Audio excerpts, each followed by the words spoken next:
بسم اللہ الرحمن الرحیم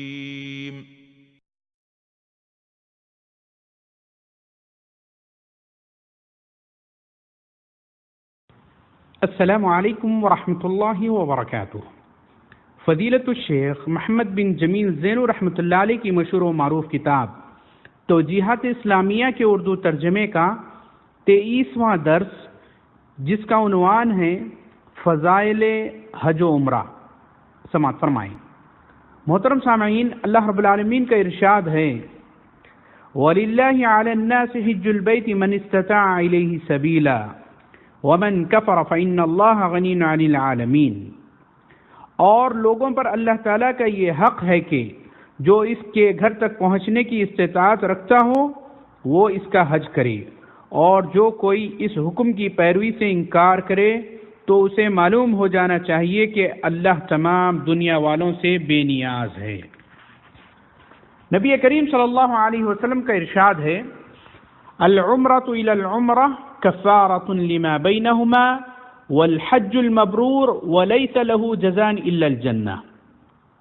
عمرہ پہلے عمرے تک تمام گناہوں کا کفارہ ہے، اور حج مبرور کی جزا سوائے جنت کے اور کچھ نہیں۔ بخاری و مسلم۔ نبی کریم صلی اللہ علیہ وسلم نے ارشاد فرمایا جس شخص نے اس انداز سے حج ادا کیا کہ اس سے کوئی بےہودگی اور نافرمانی سرزد نہ ہوئی تو وہ اپنے گناہ سے اس طرح پاک و صاف ہو گیا جس طرح اس کی ماں نے اسے آج ہی جنم دیا ہے۔ بخاری و مسلم۔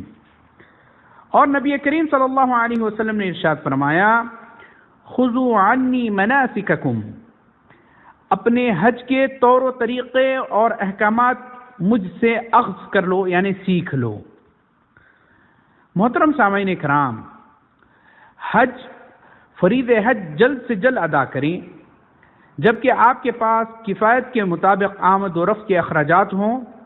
حج کے واجبی اخراجات کے علاوہ تحفے، تحائف، ایسی فضول خرچیوں کا کچھ اعتبار نہیں ہے، اس لیے کہ اللہ تعالیٰ کے ہاں یہ چیزیں قابل عذر نہیں ہیں، لہذا آپ جلدی حج ادا کر لیں قبل اس کے کہ آپ بیمار پڑ جائیں، فقر و فاقہ آ گھیرے، یا کسی ایسی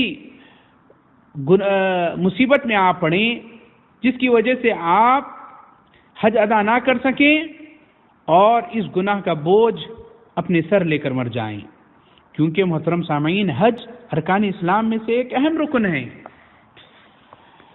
چھٹی بات، عمرہ اور حج پر صرف ہونے والے مال کا حلال ہونا بھی بہت ضروری ہے تاکہ اللہ تعالیٰ ان اعمال کو شرف قبولیت سے نوازے۔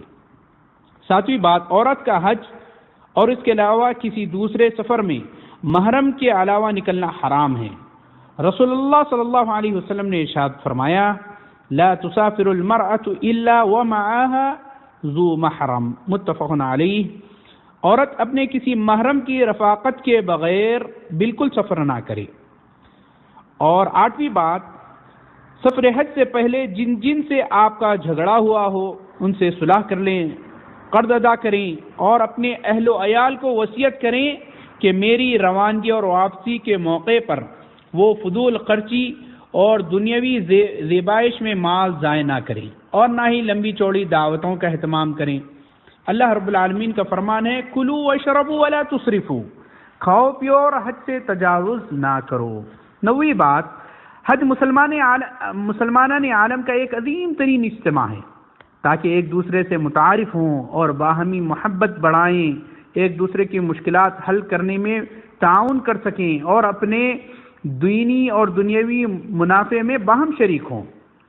10ویں بات اور سب سے اہم بات یہ ہے کہ اپنی حاجت روائی اور مشکل کشائی کروانے کے لیے صرف ایک اکیلے اللہ سے مدد طلب کریں، اور اس کے علاوہ سب کو چھوڑ کر صرف اسی سے دعائیں مانگیں۔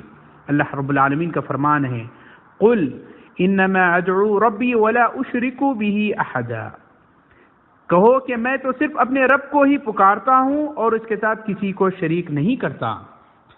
11ویں بات، عمرہ ادا کرنا ہر وقت جائز ہے لیکن رمضان المبارک میں افضل ہے۔ رسول اللہ صلی اللہ علیہ وسلم نے ارشاد فرمایا عمرۃ فی رمضان تعدل حجۃ، ماہ رمضان میں عمرہ ادا کرنا حج کے برابر ہے، متفق علیہ۔ 12ویں بات، مسجد حرام میں ایک نماز ادا کرنا اس لاکھ نماز سے بہتر و افضل ہے جو اس سے باہر ادا کی جائے۔ رسول اللہ صلی اللہ علیہ وسلم کا فرمان ہے، صلاۃ فی مسجدی ھذا افضل من 1000 صلاۃ فیما سواہ من المساجد الا مسجد الکعبہ، رواہ مسلم۔ میری اس مسجد میں ایک نماز ادا کرنا اس 1000 نماز سے بہتر و افضل ہے جو میری مسجد کے علاوہ دوسری مساجد میں ادا کی جائیں سوائے بیت اللہ کے۔ اور نبی کریم صلی اللہ علیہ وسلم کے ارشاد ہے، وَصَلَاةٌ فِي مَسْجِدِ الْحَرَامِ أَفْضَلُ مِنْ صَلَاةٍ فِي مَسْجِدِ هَذَا ب100 صَلَاةٍ، بیت اللہ میں ایک نماز ادا کرنا میری اس مسجد میں 100 نماز ادا کرنے سے زیادہ بہتر و افضل ہے، یعنی 1,00,000 نماز ادا کرنے کا اجر ہم کو کعبۃ اللہ میں مسجد حرام میں نماز ادا کرنے کا ملے گا، اور مسجد نبوی میں ایک نماز کا اجر ہم کو 1000 نماز ادا کرنے کا ملے گا۔ 13ویں اور آخری بات، آپ کے لیے بہتر یہی ہے کہ حج تمتع کا ادا کریں، اور اس کا طریقہ یہ ہے کہ عمرہ ادا کرنے کے بعد آدمی احرام کھول دے اور پھر 8 ذو الحجہ کو مکے سے حج کے لیے نیا احرام باندھے۔ نبی کریم صلی اللہ علیہ وسلم کے فرمان کے مطابق، یا آل محمد من حج منکم فلیحل بعمرۃ فی حجہ، اے محمد صلی اللہ علیہ وسلم کے گھر والوں، تم میں سے جو حج ادا کرنا چاہتا ہے وہ اپنے حج میں عمرے کے لیے بھی تلبیہ کہے، یعنی عمرہ اور حج ادا کرے۔ ابن حبان رحمۃ اللہ علیہ نے اس حدیث کو بیان کیا، اور علامہ البانی رحمۃ اللہ علیہ نے اسے صحیح قرار دیا ہے۔ انشاءاللہ اگلے درس میں آپ کو عمرے میں کیے جانے والے اعمال آپ کو بیان کیے جائیں گے۔ اللہ تعالیٰ سے دعا ہے کہ اللہ تعالیٰ ہم تمام کے نیک اعمال کو قبول فرمائیں۔